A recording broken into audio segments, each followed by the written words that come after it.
All right. Good afternoon. Good morning, everyone. My name is Catherine Rewickel El-Darwish, and I'm coming to you from the World Trade Organization today for the Library Science Talk hosted by ALIS, CERN, and Zentralbibliothek Zurich. Today, we have the pleasure of Colleen Campbell speaking to us, who coordinates Open Access 2020 initiative, and is going to present to us a talk on how are transformative agreements transforming libraries. A brief note on the structure of today. The presentation will take place first, interspersed with audience participation, we hope. And you are encouraged to unmute when that time comes. And there will also be a Q&A session at the very end. So rather than spend time going through the bio and the abstract, which we can provide to you separately if you would like to see them, we'll pass directly to Colleen's presentation. Okay. Thank you very much. Thank you very much. Great. I'm really grateful for this chance to meet with you all here today. Yeah, just a bit about me. I work with the Max Planck Digital Library, specifically coordinating OA 2020 for short. And OA 2020 is it's an initiative that is hosted by the Max Planck Society. I just wanted to mention this. The Max Planck Society is a very large research organization in Germany that has been instrumental in advancing the open access movement globally, as one of the initiators of the original Berlin Declaration on open access. I wanted to sort of premise my talk with by saying how much this is actually an opportunity for me to learn from you, because transformative agreements and those who negotiate them are generally, tend to be research institutions, universities primarily, and it's not often that I get to interact with special libraries. And so I'm very curious to hear how you see transformative agreements shaping your own libraries and your own work and your strategies and plans for the future. So what I'm going to do is talk to you about how those who negotiate, meaning the large research, or not even large, but research institutions, or library consortia, national library consortia that might comprise research institutions, but also smaller institutions, universities, technical universities focused more on the applied elements or on education. What is the logic? What is the motivation for this group of libraries to negotiate, TAs, we'll call them TAs for short.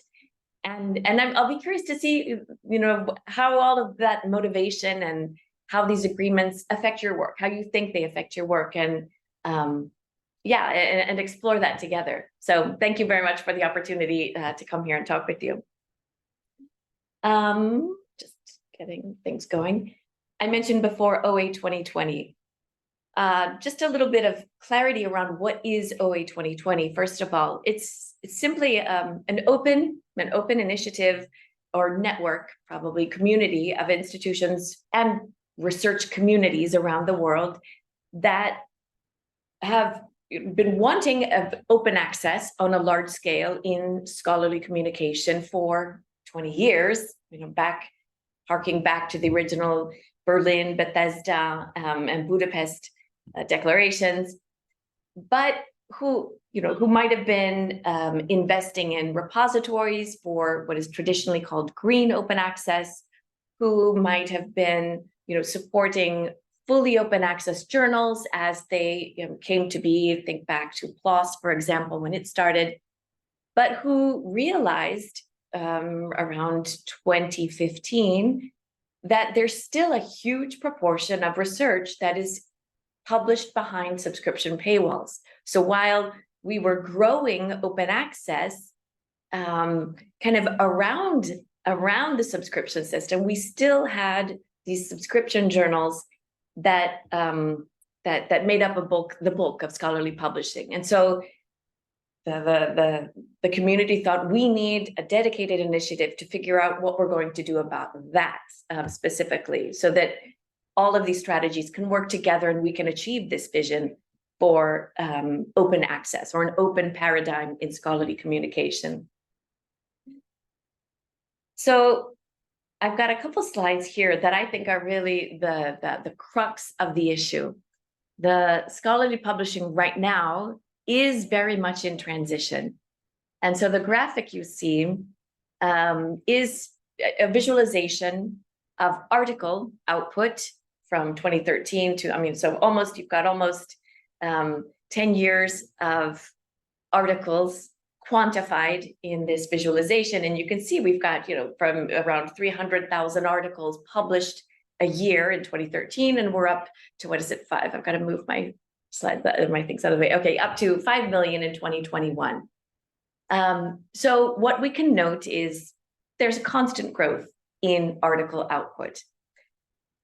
Now, if we look at that same output normalized to 100%, and then look at how these articles are published, that's really interesting to just reflect on as libraries.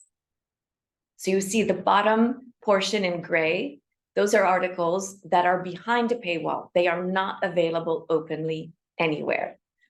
Then you have the swath of green, which is articles that are available on a repository, but openly available only on a repository, no other venue to arrive at that article openly. Then the red is the bronze open access. So those are articles where the publisher actually holds the copyright, but perhaps for one reason or another decides to allow free access on the publisher platform. Then above that, the yellow is hybrid publishing.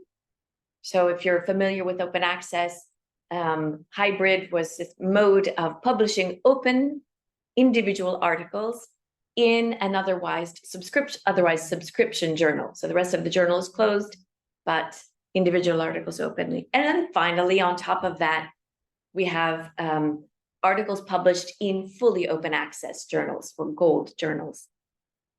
And just looking at that growth over time, and we think about as libraries, we continue to have library subscriptions, but the way the trend is moving, what is that going to mean for our electronic resource budgets as we go forward? And we see that increasingly, even while scholarly publishing increases over the writ large, it's open access publishing that's growing faster and at a greater volume than any other area of publishing. You see the data here, where midterm growth is expected to be around 14 to 15%, both in volume and in value. So also what is being spent on scholarly publishing.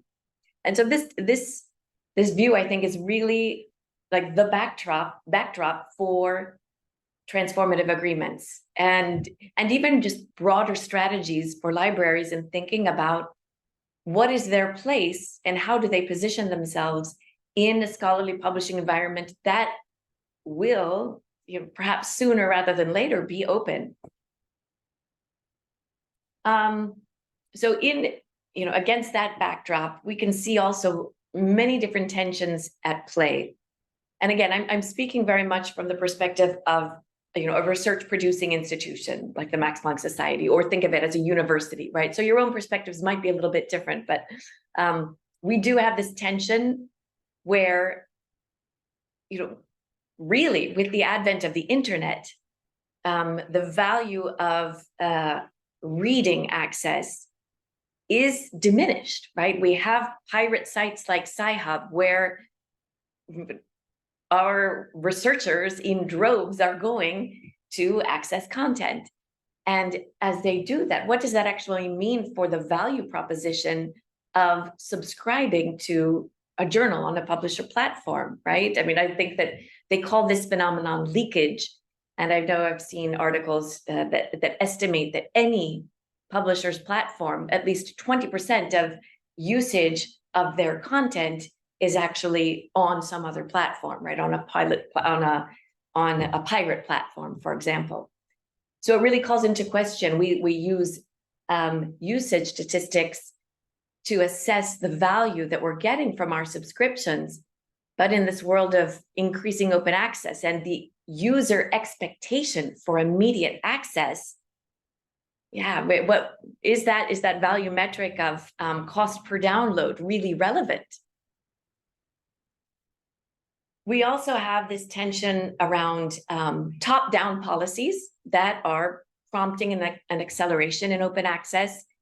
Here in Europe, we've had policies that for a number of years now that have been getting stronger. You might know about Coalition S, that this group of funders from different countries that have really taken steps forward and very aggressively required immediate open access publishing for the research coming from their funding grants. Now also in the United States, the OSTP, the Nelson memo, which came out, I guess it was in 2022, and the expected policies that will be put in place at the end of next year, for immediate availability, public availability to the research outputs. What is that going to do in the scholarly publishing landscape? One thought is that if in the US, which is a huge producer of research, if there are federal mandates, or the federal agencies have mandates for open access on the articles, that's going to prompt some publishers to move even more quickly toward a flip of their journal portfolios. You have publishers like Cambridge University Press, who's already stated a goal of by 2025, they want to be able to flip their entire portfolio. Royal Society of Chemistry, the same thing. So you're starting to see publishers, knowing that especially in the US, these policies are coming down the pipeline, they are preparing to flip. And so the question is, are we as libraries prepared for, one of our major publishers to flip to a fully open access business model? And then getting back to that hybrid, I'm not sure how much you have paid attention to hybrid publishing. The whole open access movement and transformative agreements has prompted a new way of looking at journal portfolios, thinking not in terms of the reader, but in terms of our researchers as authors. And so looking at finally getting a view of what our authors happen to be spending on APCs to publish openly in hybrid journals. We know that the subscription publishing market has been marked by a lack of transparency that's had really detrimental effects for libraries because the pricing of our agreements are, on agreements that they have non-disclosure clauses, and so we don't really know what the institution in the next on the other side of the road is paying for their subscriptions.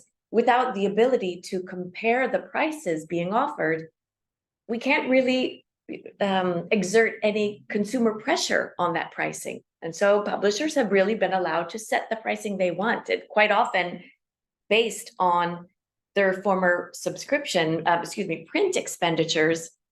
So really not based on any strong value propositions. In the meantime, because of this hybrid open access publishing option, we now have this duplicate revenue stream where a library might be paying at one institution, at a university, for example, the library might pay for the subscription and may pay for a big deal.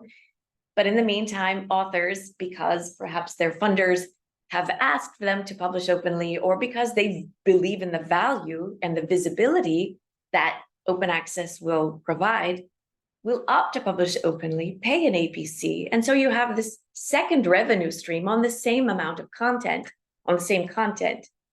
And right now, unless a library or the research office really decides to strategically track that spending, that revenue of author-facing fees for open access publishing just remains out of there's no oversight to it.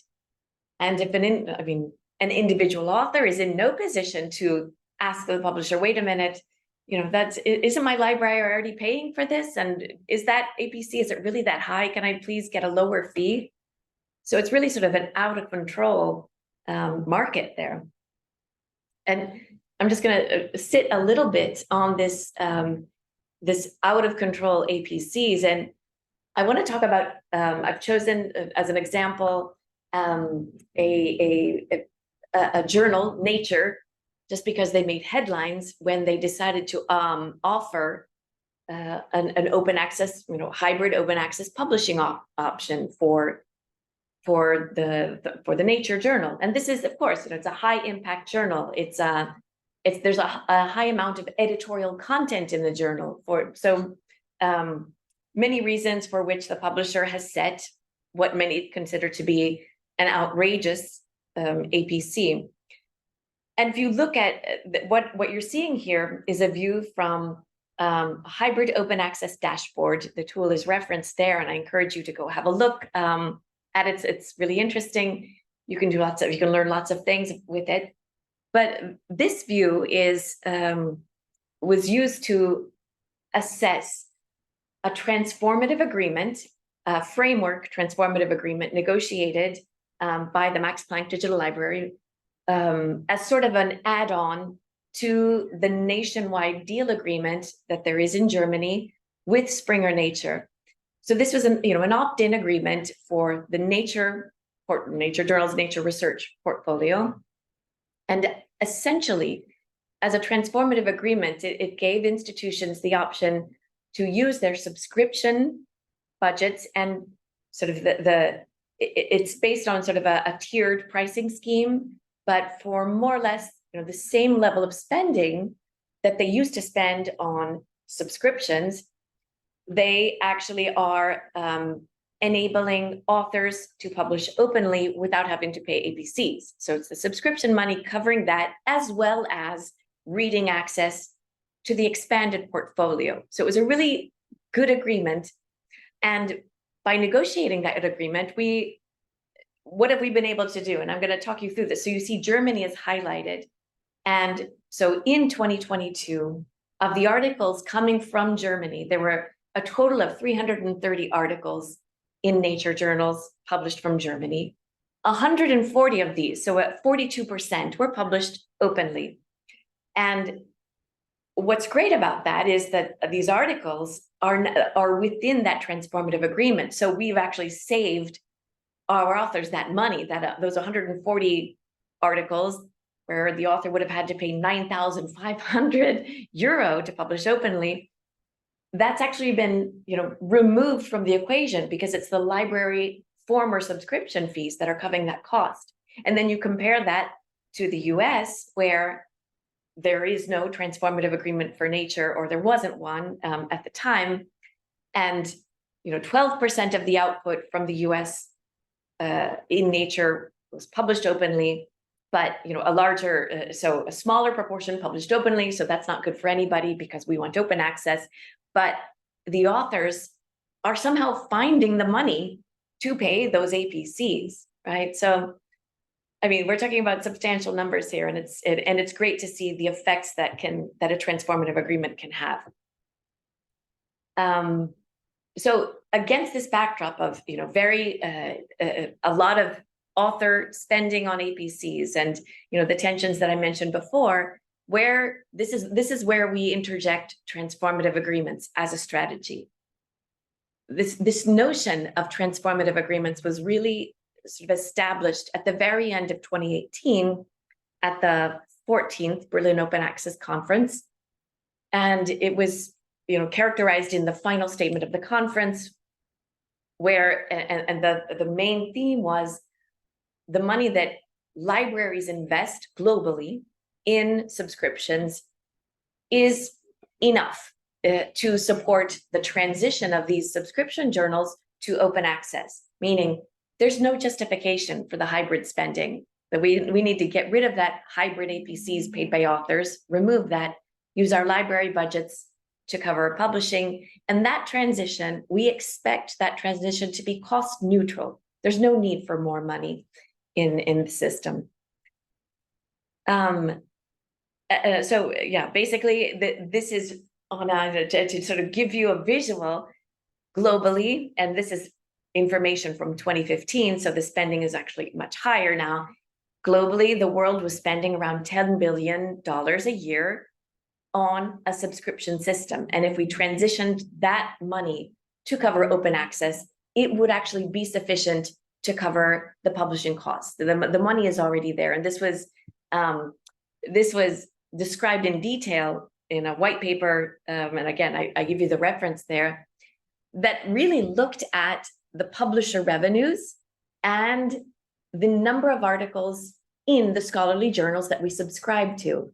And ultimately, the average cost for the library world for any given article within a subscription portfolio is actually on the same level or quite more often than not, much less than the average APC.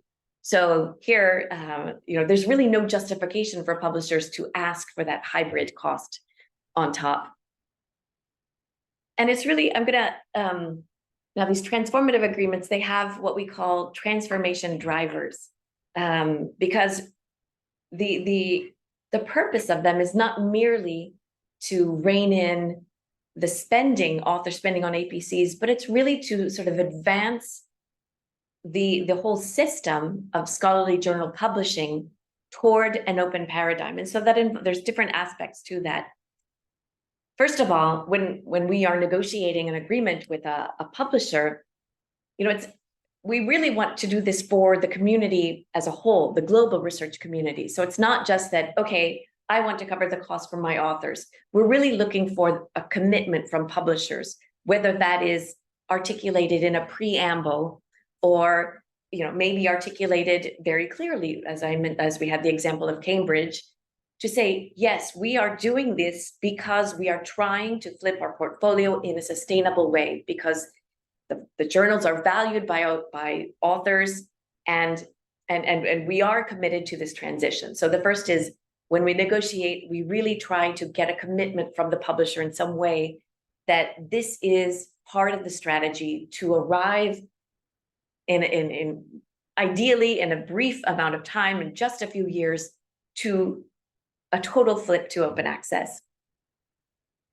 It's also these agreements, the way the money is transacted under the terms of the agreement is also oriented around openness, so that it's not oriented around reading and what is the offer for reading and continuing to subscribe. It's more about what is the offer to cover publishing, and how is the money that we pay associated to the publishing that occurs.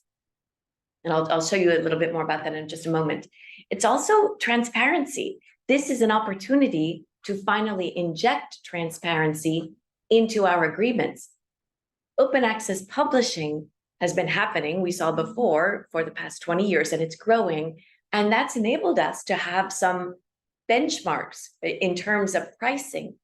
And so since we know what a per article price is for any given journal, it's published on the journal websites, we can use that to then think about, okay, the money that we used to spend, how does that relate? If I'm gonna think about publishing of my authors instead of cost per download of my readers, how is that going to associate and relate to the APC in an open access journal by the same publisher, right? We can begin to have some comparisons and transparency in the agreements. And in fact, increasingly the agreements, part of negotiating is committing to publishing the full agreement in its entirety with a CC license. That way others can read it and understand what are the terms and conditions that a publisher has given to one institution or a library consortium, so that as a community, we can all build on that example and perhaps even leapfrog from it, right, as we advance in the open access transition. Another of the goals is that these agreements cover 100% of the outputs of the negotiating institution. All of this based, as I mentioned before, on this notion that the money that we spend globally is sufficient to cover the transition. Therefore, the money that I've been spending should cover all of my author outputs, not just a percentage of it, not just certain journals, but the expectation is for all of the outputs. And a key aspect is also having in the agreement accountability for improving or optimizing the processes around open access. So if we have an agreement, how do my authors know? What signaling do they see when they go to submit their article, so that they know, if my article is accepted, I can publish openly and I don't have to pay anything. We need those signals because we want to enable our authors. The whole purpose of transformative agreements is to deliver authors the opportunity to publish wherever they are publishing. And of course, we would like to have workflows that connect the submission system. What information is the author providing when they submit their article, their institution? How can we keep that that information all the way through the publishing process, all the way through to invoicing when the library has to, pay for the open access publishing costs, and what are the metadata needs around that, and can we create systems like or infrastructure like OA Switchboard to help track that and decide standards so that that information flows in a way that is seamless. Yes, and information not only for the library, but perhaps for the funders. So transformative agreements are an opportunity to really establish those workflows and promote these standards as we as a community move closer and closer to a fully open paradigm. Now, this is just a visualization to talk you through in an agreement what it looks like. At the beginning, we had individual print subscriptions that were then grouped into this big deal subscription. Then, as we know, this double dipping sort of came on top. So we had these two revenue streams. And the idea of a transformative agreement is we take both of those elements and we put that under the oversight of one agreement. The control and oversight, because we are deciding and negotiating the costs of both the reading and the publishing aspects. As I mentioned before, the costs are articulated around open access publishing. And here there's work done, we have to track how many articles were actually published under an agreement. Because we need that for modeling. We need to know what we are paying for in a transparent way. And as more and more institutions, library consortia around the world negotiate these agreements, it's really we're in Switzerland, think of Swiss cheese. We're creating holes in this paywall, really pushing publishers to the point where it won't be cost effective to maintain two distinct workflows, business models. And that way, the money that we pay, we will no longer need to pay a reading fee. In fact, in some countries or library consortia have been through a couple rounds of these agreements, and they're to the point, they said, publisher, we've given you, 2 cycles of agreements to prepare yourself. Our community is no longer prepared to pay for reading. We want to pay only for publishing services. For us, reading, yes, we expect reading, but it's not something we are willing to pay for. And this is how they sort of push us there then to greater transparency. Our money can follow authors wherever they choose to publish then, because it's not locked up in one big subscription agreement that covers all of the journals, whether or not an author, or a reader at that point reads the journal, right, in the big deal. Now the money follows the author where they publish. Under transformative agreements, there's no obligation for authors to publish in the journals. It's just the opportunity is there, and the costs are covered by the library using former subscription funds. But ultimately, this is really creating a way for more fluidity of funding around open access publishing, more transparency so that we can compare costs and, therefore get more, just more differentiation ultimately around the pricing, depending on the actual services being provided and how happy our authors are with the services that they receive. We have been, I'm just giving as an example, I'm showing you how we approach this at my own institution, the Max Planck Digital Library, which is sort of the central library for the many Max Planck institutes. When we think about the relationship that we have with publishers, it's changed since for a number of years now. We don't look at the reading as so much as where do our authors go to publish? What are the journals they value? What are the when they cite articles in their own works, what are the journals that they are citing? That shows us value. And so we took a look at where our authors publish, and we saw that around 80% of the outputs are in the journals by around 20 publishers. So you have this 80-20 rule. And it's really interesting because I talk with libraries around the world, and this 80-20 rule is really consistent wherever you go. I mean, it's a reflection of, yes, the market that has been created over time. And so what we did was, because we wanted open access and we wanted to use these transformative agreements as a way to transition, as agreements came up for renewal, we would say to the publisher, all right, we have an open access strategy. This is how we want to go. We want our agreements now to have open access components, or we want a transformative agreement.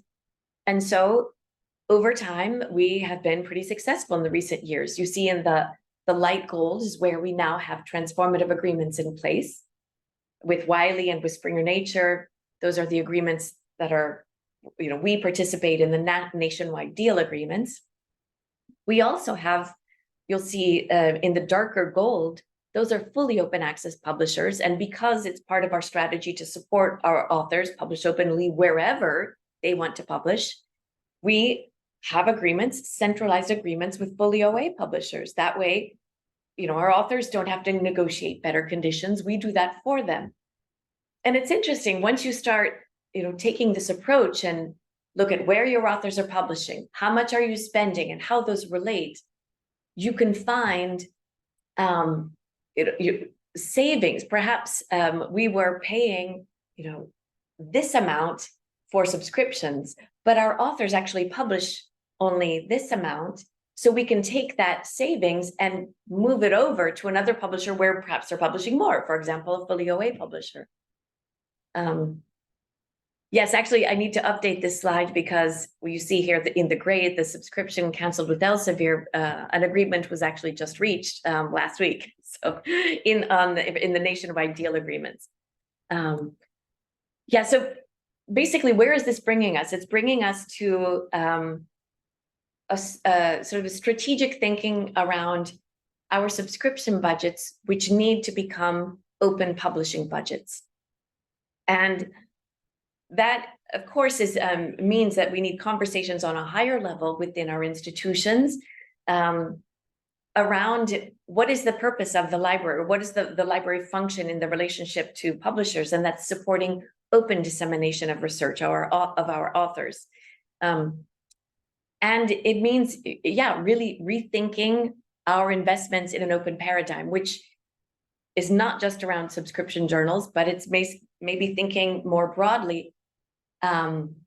Authors who are in the humanities and social sciences, what can I do to support them publish openly where perhaps grant funding is not available? How do I really rethink, or reorganize the mindset around openness going forward, which is precisely, here is just one example of statements and strategies that you're seeing, the UNESCO Open Science recommendations, clearly state investment policies and strategies need to be based on the core principle of openness. So this is the direction we need to be moving in. And TAs, transformative agreements, are a way to put that in a very practical way to start putting that into action. Right now, I mean, we've been talking about it, I said before, since the end of 2018. Now there are transformative agreements in 72 countries, I think 60 publishers, large and small. So they've really proven to be scalable, and also producing, large swaths of research, making them openly available. Because of this transparency, we can share, what we've learned with others, where there are a lot more resources available now out there. The ESAC initiative, I think it's referenced, or you can get there through ESAC Market Watch is linked there. There are resources that, a reference guide to TAs you can read up more about. And you'll see the donut graph that I'm showing here. It's really exciting to see on the bottom. You have some of the first movers of transformative agreements that, through their negotiations and through the open access publishing that was happening before, they're really, arriving at more than 75% of their outputs are now open. And we're talking entire countries here. So this is really interesting. But also the top row of donuts are research communities that have, only in the past 2 or 3 years begun to negotiate, and they have been able to, achieve a lot in a very short amount of time, thanks to, those first movers. So this is really we've got a snowballing effect that's happening. And I'm close to the end here. We met in June at the 16th Berlin Open Access Conference, and there we were sort of able to take stock. Okay, 5 years ago, we just started talking about TAs. Now, where are we? And we saw that, well, we've made progress, and now we need to keep moving forward. What are the next objectives that we have in our sights? And first of all, there's consensus. We need to move at a far greater pace. But this is, on one hand, we communicated to the publishers, we want you to transition to open access. But, it's difficult to say, a publisher, what are you going to flip? Because that actually also depends on the demand of libraries, right? So we all need to move at a greater pace if we want to get to the other side. Inequity, the inequities and the lack of inclusion in, the large corpus of established journals that are transitioning to open access. This is a topic that we want to take action on. I mentioned before, we do have transparency in open access publishing when we look at the APC price points, but the eventual discounts or waivers for authors in limited resource contexts are still, decided unilaterally by the publishers. And maybe we need some, community action among the libraries around the world and research communities to push for differentiated pricing that is more transparent and that is standardized based on, parameters that the community decides, not the publisher, right? And we're working on thinking, what are those parameters and how can we measure? What measures can we put out there and hold publishers accountable for adopting, implementing to reduce inequities? Academic self-governance is also a topic that we thought about, because as we have commercial agreements with publishers, we want to make sure, however, that all of the editorial processes remain completely separate. And of course, publishers give us those assurances, but we need to, we want to make sure that, these two processes remain distinct, because the objective here is just to support authors wherever they want to publish. No trying to, influence authors. And then author choice and author rights must be fully enabled. And this here we're getting into, if we have any experts, or if WIPO, any librarians from WIPO or happen to be present, thinking about in transformative agreements, we are working with the publisher I mentioned before, that signaling that authors receive. Well, we've made progress in the signaling they see when they submit their article and they choose the license, right? Maybe we will have the first option is, yes, I will publish with a CC BY license. And maybe they might have a drop-down menu where they could choose a CC BY and CND, for example.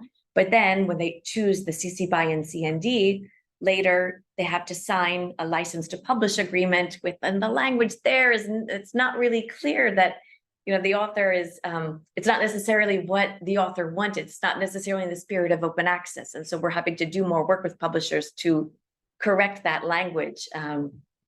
Yeah, so these are just some of the, the topics that we're going to be looking at as we negotiate more agreements.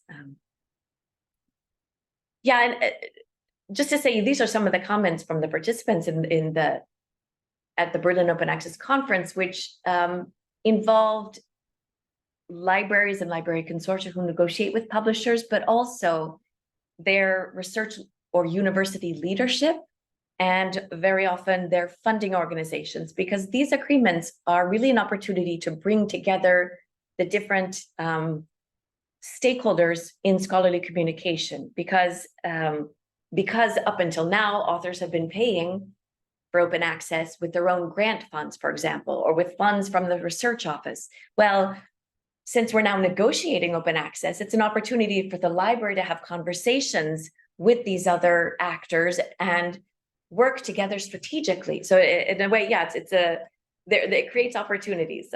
Here in just closing, some of the opportunities that we see, the transparency I mentioned before, getting oversight of the total costs, which of course enables competition because we can compare pricing, equity. Just a further notion on equity, I spoke before about maybe differentiating pricing, but also within organizations, whereas some researchers might have grant funding because they're in the STEM fields. By having an agreement, a library is able to then use their former subscription budgets and make it available to all of the authors, including those social science authors who might not have had grant funding before, right? We see that many libraries around the world adopting agreements and interacting with their research communities to make sure that everyone is aware of these publishing options. Alignment. I was mentioning just alignment before, how it's an opportunity to bring. They are an opportunity to bring together the different stakeholders, and alleviating the administrative burden from the research office, from the authors. Don't worry, just go publish. Just publish open access. We will take care of all of the the invoicing and the payments for you. Of course, there are challenges. I just wanted to mention a few of the challenges before closing. One of the challenges that we are working through is the notion of cost distribution. I mentioned before, perhaps we're spending a lot on subscriptions and we're publishing a small amount. Well, in any given research community, and even globally, you might have, let's just say, a research-intensive institution within a community who used to maybe the pricing for everybody in terms of size of FTE was very similar, and so everyone was paying a similar amount into the subscription system. But one institution was research-intensive at a high output.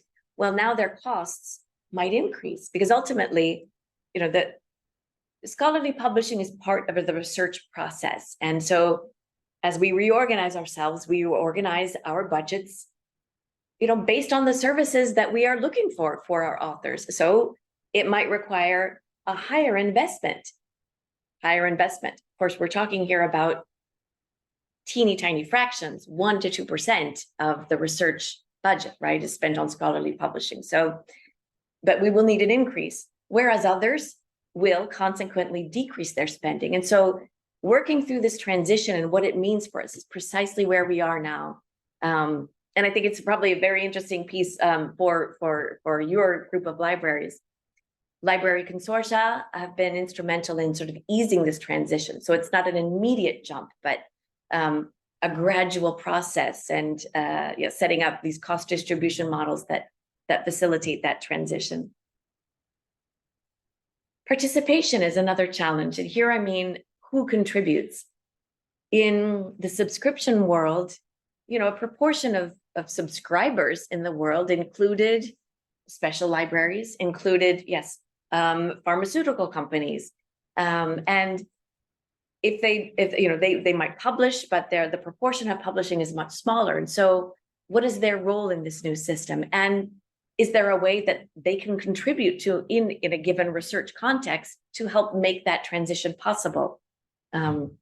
Yeah, are there other non-affiliated authors that we need to take care of, and how can we take care of them to make sure that they are able to participate in this new open context without being strapped with an APC, right? We've got to figure this out.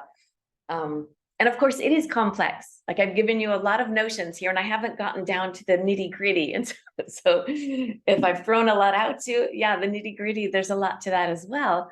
But we're working through it. You know, this is how the transitions can be complex. And there's sometimes a lot of resistance to change, as we, you know, I mean, might be very comfortable in serving our readers, and this idea of, you know, supporting researchers is new to us. We have to, you know, think in new ways. We have to have new capacities. We need data analytics. You know, we need to look at things we didn't before, new metadata standards, and so it is a lot. But as I said before, we can learn from each other, and we are learning from each other, and so. It's an exciting time. And I think that ultimately, yeah, the best way that we saw before from the first slides I presented, there's no doubt that the future is going to be open.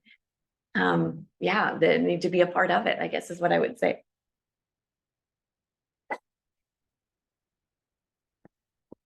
Thank you very much, Colleen.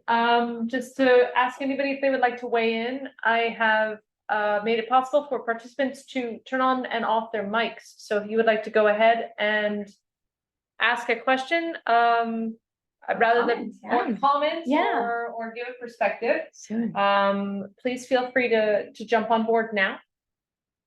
As I said, participants who are connected on Zoom should be able to unmute themselves and ask any questions or share any comments they wish to.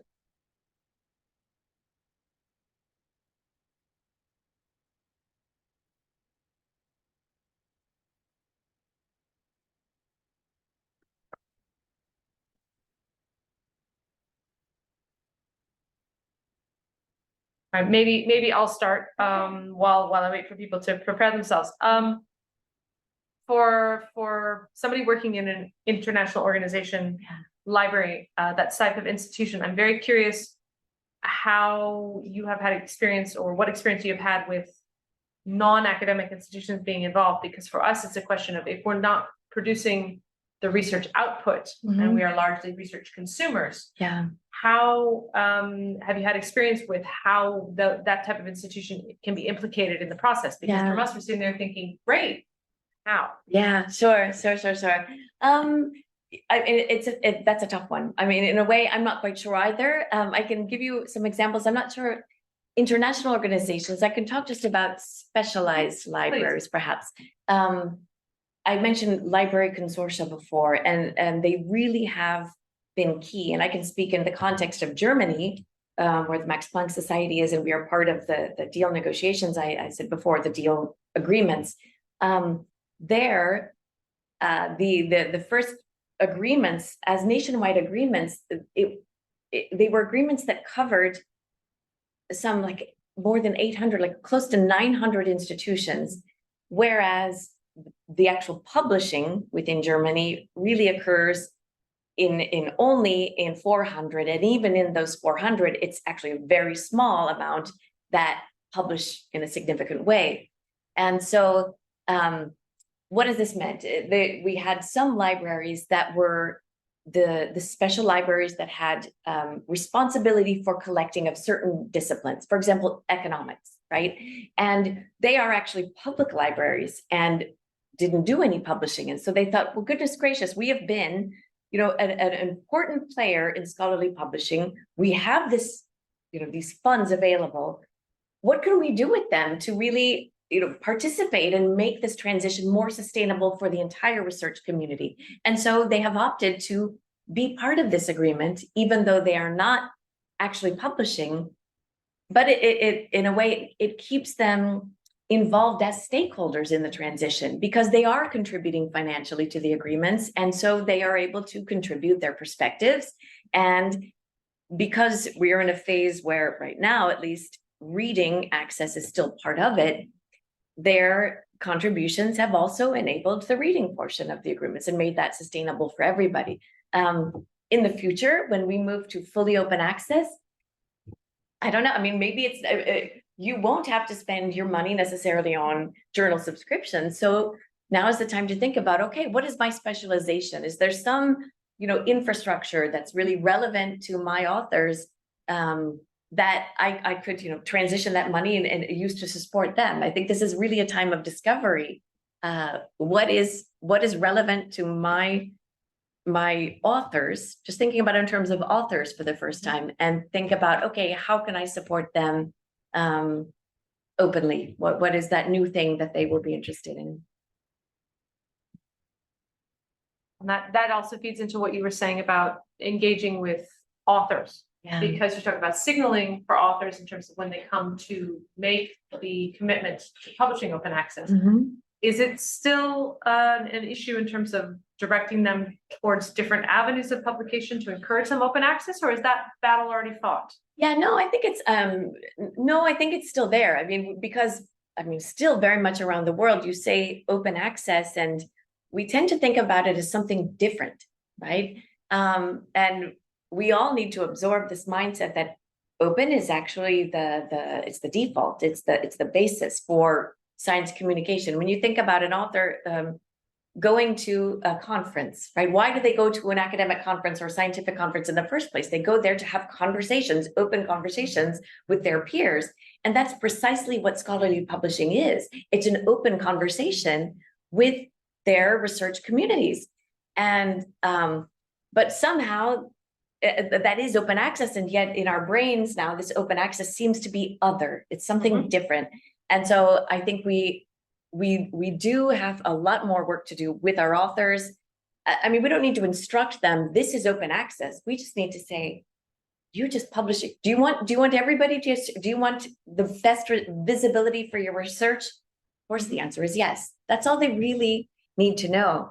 And then I think it's also, depending on the discipline, because I think that's also a really important piece of this. As we get away from subscriptions, or at least the big deal, it's an opportunity to go in and understand what is the mode of communication, open communication, that any different discipline is really going to get behind, right? In physics, particle physics, we know that there's archive. They have their repositories that are a really important piece of their scholarly communication. There might be other authors that have other disciplines that have different modes, and I think that this is the opportunity to understand what is that mode and what can we do to support it. It's all new, but yeah.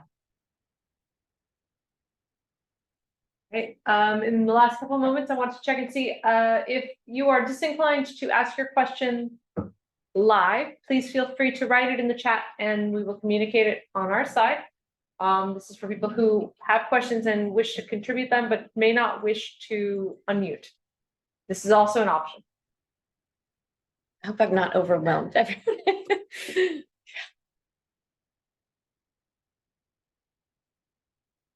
Well, I do have one additional question, which is perhaps very elementary. We are often offered something by publishers that they kind of pay as you use or pay as you read subscription access. Yeah. Which sounds akin to some of what you're saying, but it's very much a different type of negotiation. You're talking about negotiating an entirely different agreement rather than accepting something offered. Have you encountered any vendors or publishers themselves who, after these conversations with you, are now offering these transformative agreements to others who don't necessarily negotiate them independently? Yeah, absolutely. Absolutely. I think, and this, when I mentioned before, one of the objectives is that we think that the transition needs to happen at a greater pace. And I think that publishers have their part of that, right? They've had a few years to have experience, and they are now offering transformative agreements. Cambridge University Press is going all around the world, and instead of offering a subscription renewal, they offer a read and publish agreement, and they're doing so in a way it's a good deal. That's my understanding, that's been a good deal.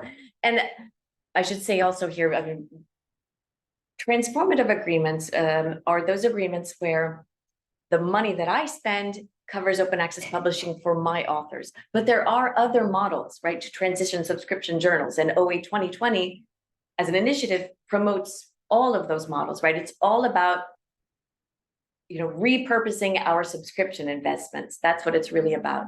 And so you have models like Subscribe to Open, because there are certain disciplines or certain kinds of publishers, maybe a smaller scholarly societies that, because of the nature of their journals, they might have the authors who publish in their journal in a given year might be from, let's say, a high proportion from India. Whereas in Europe, we have all of these policies. We've been talking about open access for years. In India, they're just starting to think about open access in the established journals. So they might not be ready for a transformative agreement. So if we were to expect a small scholarly society to flip, that they're not prepared for it because their authors are not prepared for it. So they're evaluating other models. Subscribe to Open. Everyone commits what they used to pay in subscriptions, and we will make this an open access journal. I mean, that's great for certain journals. That's wonderful. The trade-off is, of course, in transparency and what are we paying for? But I mean, if the research community says yes, this is an okay model, and the level of transparency and explaining the different tiers and the costs is acceptable to the community, that's great. Yes. Yeah. Okay. And we have a question from one of the participants. How does this work for price increases? With subscription models, there's an increase each year. So how does this work under transformative agreements? Right. This is it's a really tricky one in the sense that because these agreements are transitional, right? They are not meant to last forever. They are meant to literally, I'm going to use this image, right? It's from, this is where we are today. Or actually, yeah, we need our investments to follow authors, and we as libraries need to accept responsibility for the services that we receive, right? It's really about getting what we pay for ultimately, and getting what we pay for at a price that we find acceptable. Now, when we were, if I might go back just as an example, Nature, we were talking about before, we are all scandalized by this APC price point of 9,500. But if you think about the transformative agreement that we negotiated was, on very, very closely in line, almost, I'm not going to say it was fully cost neutral, but it was very close to cost neutral. That means, I mean, that is the money that we are already spending in subscriptions, right? So, and we're not scandalized by that cost, right? We're scandalized by it when we see it, but when it's behind, these NDRs, we're not so scandalized. And I think it's this, now that we can see it, the first step is being able to see how much we're spending. Then we can compare it to, all right, how much is acceptable for an individual, like a per unit price for publishing. And so that's where we're working for. In the nationwide deal agreements, the first round of agreements with Wiley and Springer Nature in Germany, they started with a per article fee, PAR fee, a publish and read fee of 2,750. That was what was negotiated. And this is it. Okay, this is what we're going to pay the publisher for every article published. The reading and the publishing is comprised in one transparent unit price based on what is published. Now, the new Elsevier agreement that I mentioned, which you can go and read, it's been published, that they've secured a lower publish and read fee for the, so they've actually brought down that cost. And in terms of price increases, the first agreements had kept pricing stable over the course of the agreement. And so these are really an opportunity to work on that price, to keep that price down and to keep pushing it down, right? So we're in a process, and each negotiation is different. But yeah, that is the objective, to bring the pricing down to a level that we find acceptable, and maybe there is justification for a price, an inflationary increase. Another key element that's just been in the recent Elsevier agreement that was achieved is post payment, which is also an element of initial savings, if you will, because rather than paying upfront before the year starts, we will be paying for the services rendered for the open access publishing and reading after the fact. So yeah, this is we're in this phase of transition, and we're trying different things, and some negotiations have been successful, so we need to just keep pushing. Give everyone an opportunity for any last questions before we close the session.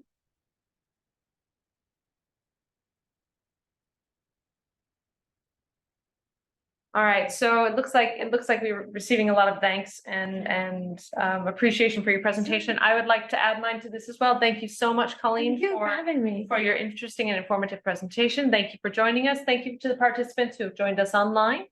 And we hope this makes for interesting viewing and reviewing for those who are here and those who are unable to join us. Tomorrow, Colleen will be able to deliver her presentation at Zentralbibliothek Zurich. And for those unable to join us, it will also be live streamed on Zoom from their side. We hope that you will be able to join us for the next Library Science Talk hosted by A-List, which will take place on the 2nd of October at the same time. Details will be forthcoming on our social media accounts as well as our website, and we hope we will be able to see you there. Again, thank you very much, and thank you to our participants for joining us today.